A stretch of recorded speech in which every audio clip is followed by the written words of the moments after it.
नमस्कार, the deep dive में आपका स्वागत है। आज हम एक बहुत ही दिलचस्प सोर्स पर बात करने वाले हैं। नमस्कार। इसका टाइटल है divine rituals for Thursday prosperity. इसमें बताया गया है कि कैसे गुरुवार यानी बृहस्पतिवार का दिन किसी की जिंदगी में प्रॉस्पेरिटी और सक्सेस ला सकता है। और मजे की बात यह है कि सोर्स की भाषा बहुत कॉन्फिडेंट है। मतलब ये कोई हल्के फुल्के सुझाव नहीं दे रहा। नहीं, बिल्कुल नहीं। ये सीधे तौर पर कह रहा है कि अगर इस दिन को सही तरीके से मैनेज किया जाए तो लाइफ में बड़े पॉजिटिव चेंजेस आ सकते हैं। बिल्कुल। एक लाइन ने तो मेरा ध्यान खींच लिया। सोर्स दावा करता है कि सही तरीके अपनाने पर किस्मत का ताला खुल सकता है। ये बहुत बड़ा स्टेटमेंट है। तो चलिए आज इसी सब्जेक्ट की परतें खोलते हैं। हम ये समझने की कोशिश करेंगे कि सोर्स के हिसाब से आखिर गुरुवार के में ऐसा क्या खास है, और कौन सी स्पेसिफिक काम करने की सलाह दी गई है और किन चीजों से बचना है। हाँ। और यहाँ एक फैसिनेटिंग एंगल ये भी है कि ये सोर्स सिर्फ रिचुअल्स या पूजा पाठ तक ही लिमिटेड नहीं है। अच्छा। ये पर्सनल कंडक्ट और व्यवहार को भी उतनी ही इंपॉर्टेंस देता है।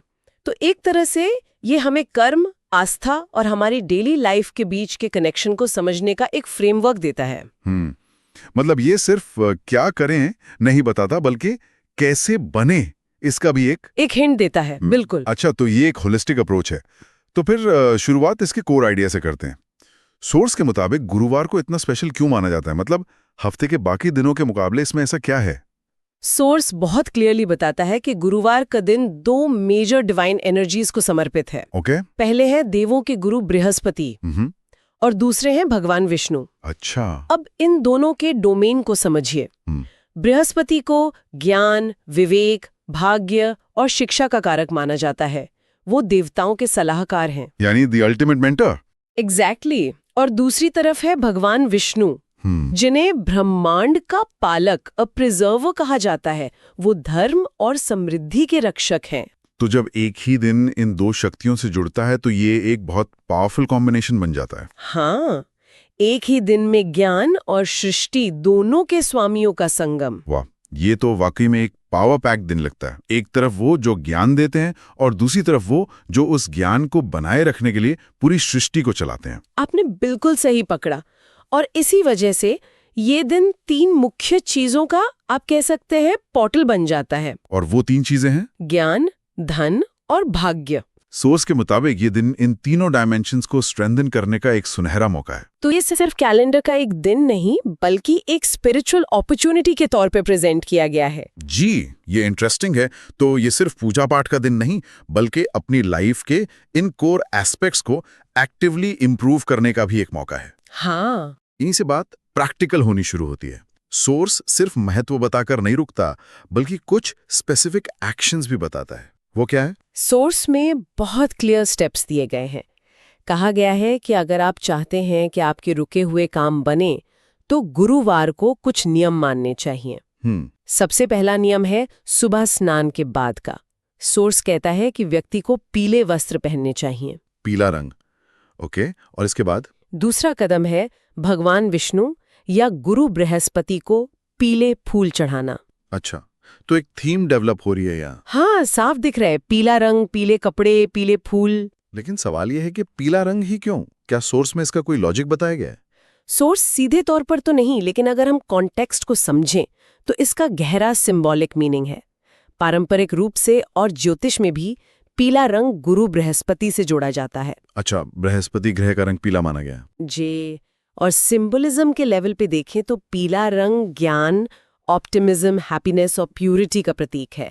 ये सूरज की रोशनी का रंग है ना, जो अंधकार को दूर करता है। सही बात है। तो जब सोर्स पीले कपड़े पहनने और पीले फूल चढ़ाने की बात करता है तो ये सिर्फ एक रिचुअल नहीं है। ये एक तरह से उस दिन की पॉजिटिव एनर्जी के साथ खुद को अलाइन करने का एक साइकोलॉजिकल टूल है। मतलब ये सिर्फ एक रंग पहनना नहीं है, बल्कि उस रंग से जुड़ी एनर्जी, ज्ञान की, पॉजिटिविटी की को अपनी लाइफ में इनवाइट करने का एक कॉन्शियस एफर्ट है। बिल्कुल। ये तो काफी गहरा मतलब हुआ। ओके, तो पीले कपड़े और पीले फूल हो गए। सोर्स में केले के पेड़ का भी जिक्र है, जो काफी स्पेसिफिक है। हाँ, ये तीसरा और बहुत महत्वपूर्ण स्टेप है, केले के पेड़ में जल अर्पित करना। केले का पेड़ ही क्यों? देखिए, हिंदू परंपराओं में केले के पेड़ को बहुत पवित्र माना जाता है। इसकी खासियत यह है कि इसका हर हिस्सा, फल, पत्ते, तना, किसी न किसी रूप में पूजा या शुभ कार्यों में इस्तेमाल होता है। इसे अक्सर भगवान विष्णु और बृहस्पति से जोड़ा जाता है। इसलिए केले के पेड़ को जल चढ़ाना एक तरह से प्रकृति के जरिए उन डिवाइन एनर्जीज के प्रति अपना ग्रैटिट्यूड और रिस्पेक्ट शो करना है। वो सोर्स में एक मंत्र का भी जिक्र है। जी, जल अर्पित करने के साथ ही एक मंत्र का 11 बार जाप करने के लिए कहा गया है। और वो मंत्र क्या है? वो मंत्र है ओम ब्रिम बृहस्पतये नमः। ओम ब्रिम बृहस्पति नमः। ये बृहस्पति का बीज मंत्र माना जाता है। देखिए, मंत्र जाप का साइंटिफिक पर्पस भी मन को फोकस करना और अपनी एनर्जी को एक स्पेसिफिक इंटेंशन की तरफ डायरेक्ट करना होता है। सही है। तो ओम ब्रिम बृहस्पतये नमः का जाप करके व्यक्ति अपनी चेतना को बृहस्पति की क्वालिटीज ज्ञान, विवेक और भाग्य के साथ जोड़ने की कोशिश करता है। और 11 बार ही क्यों? 11 की संख्या अक्सर शुभ मानी जाती है। अच्छा, तो अगर हम इन सबको एक साथ देखें, पीले वस्त्र पहनकर एक पॉजिटिव माइंडसेट बनाना, पीले फूलों से डिवोशन शो करना, प्रकृति से जुड़ना और मंत्र जाप से अपनी एनर्जी को फोकस करना, सोर्स के मुताबिक इन सभी एक्शंस का कंबाइंड इफेक्ट क्या होता है? सोर्स का मानना है कि जब कोई व्यक्ति इन सभी क्रियाओं को एक डिसिप्लिन और श्रद्धा के साथ करता है तो गुरु बृहस्पति की कृपा सीधे उसके जीवन में आती है। एक तरह से यूनिवर्स को सिग्नल देना है कि मैं ग्रोथ और पॉजिटिविटी के लिए तैयार हूं। हाँ, बिल्कुल। ये कर्म और आस्था का एक जॉइंट वेंचर है जिससे एक पावरफुल पॉजिटिव एनवायरनमेंट बनता है और रुके हुए काम बनने की संभावना बढ़ जाती है। ये सब सुनने में बहुत सकारात्मक लगता है। पीले फूल, मंत्र, एक कंप्लीट पॉजिटिव रूटीन है। लेकिन अक्सर सफलता इस बात पे भी निर्भर करती है कि हम क्या करने से बचते हैं। क्या सोर्स इस बारे में भी कुछ बताता है? बिल्कुल, और यहीं पर ये सोर्स ज्यादा प्रैक्टिकल और डीप हो जाता है। अच्छा, ये दिखाता है कि रिचुअल्स के साथ साथ पर्सनल कंडक्ट कितना मायने रखता है। सोर्स के अनुसार गुरुवार को 3 काम करने से सख्ती से बचना चाहिए। ओके, ये जानना बहुत जरूरी है। वो 3 काम क्या हैं? पहला है बाल या दाढ़ी कटवाना।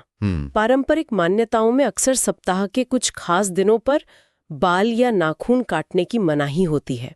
इसके पीछे धारणा यह है कि ये हमारे शरीर की लाइफ फोर्स एनर्जी या प्राण को प्रभावित करता है। ठीक है, ये एक पारंपरिक मान्यता होगी। और दूसरा है झूठ और क्रोध से बचना। ओके, अब ये बहुत इंटरेस्टिंग है क्योंकि ये एक बाहरी एक्शन से हटकर सीधे सीधे हमारे इंटरनल बिहेवियर पर आ जाता है। जी, ये सिर्फ एक नियम नहीं बल्कि एक मेंटल और एथिकल डिसिप्लिन है। ये तो बहुत रेलेवेंट पॉइंट है। ये सिर्फ एक आध्यात्मिक नियम नहीं लगता, आज के दौर में भी इमोशनल रेगुलेशन को सक्सेस की कुंजी माना जाता है ना? एग्जैक्टली। गुस्सा और झूठ, ये दोनों ही ऐसी नेगेटिव एनर्जीज हैं जो हमारे रिलेशनशिप्स और प्रोफेशनल लाइफ को बर्बाद कर सकते हैं। बिल्कुल, सोर्स यही कह रहा है कि आप एक तरफ पूजा करके पॉजिटिव एनर्जी इनवाइट कर रहे हैं और दूसरी तरफ गुस्सा या झूठ बोलकर उसके ड्रेन कर रहे हैं, तो नेट रिजल्ट तो 0 हो जाएगा। राइट। और तीसरा पॉइंट क्या है जिससे बचना चाहिए? तीसरा, जो शायद सबसे महत्वपूर्ण है, गुरु और बड़ों का अपमान न करना। चूंकि गुरुवार का दिन ही गुरु बृहस्पति को समर्पित है, इसलिए इस दिन किसी भी गुरु, चाहे वो आपके शिक्षक हों, माता पिता हों या कोई भी बड़ा व्यक्ति, उनका अपमान करना सबसे बड़ा दोष माना गया है। तो ये सिर्फ एक व्यक्ति का अपमान नहीं है, बल्कि उस पूरे ज्ञान और परंपरा के प्रति डिसरिस्पेक्ट है। बिल्कुल। तो इसका मतलब ये हुआ कि सुबह की पूजा और पीले कपड़े पहनना सिर्फ एंट्री टिकट है। हाँ, कह सकते हैं। असली खेल तो दिन भर आपका आचरण कैसा रहता है उस पर टिका है। जी, सोर्स का कोर मैसेज यही है।